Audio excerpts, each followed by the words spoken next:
Samantala, arangkada na ang pamamahagi ng United ID System o Unified ID ng mga Person with Disabilities o PWDs ayon yan sa Department of Social Welfare and Development.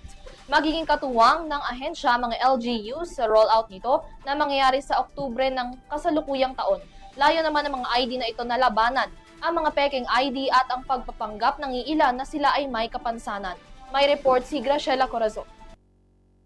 Magsisimula ng magbigay ang Department of Social Welfare and Development or DSWD sa tulong ng National Council on Disability Affairs o NCDA ng mga Unified ID System para sa Person with Disabilities o PWDs bilang bahagi ng inisyatiba na labanan ang paglaganap ng mga peking Person with Disabilities Identification ID cards sa bansa. Humigit kumulang 10% o may kabuuang 200,000 na PWDs ang inaasahang sasali sa pilot rollout na maipamimigay sa buwan ng Oktubre sa ilang piling local government units o LGUs sa bansa.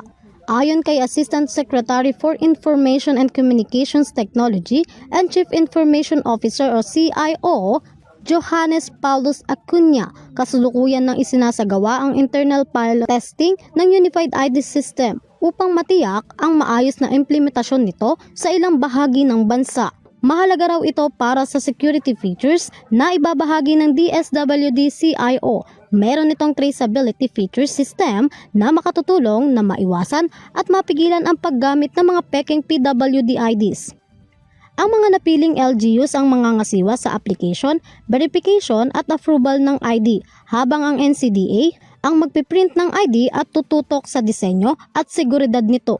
Tiniyak din ng DSWD na may sapat na mga security features ang Unified ID tulad ng QR code at paggamit ng Philippine Identification System database para sa verification at pagkakakilanlan ng bawat beneficiary nito upang maiwasan ang paggamit ng peking ID. Para sa EuroTV News, Graciela Corazon, sumasaludo sa bawat Pilipino.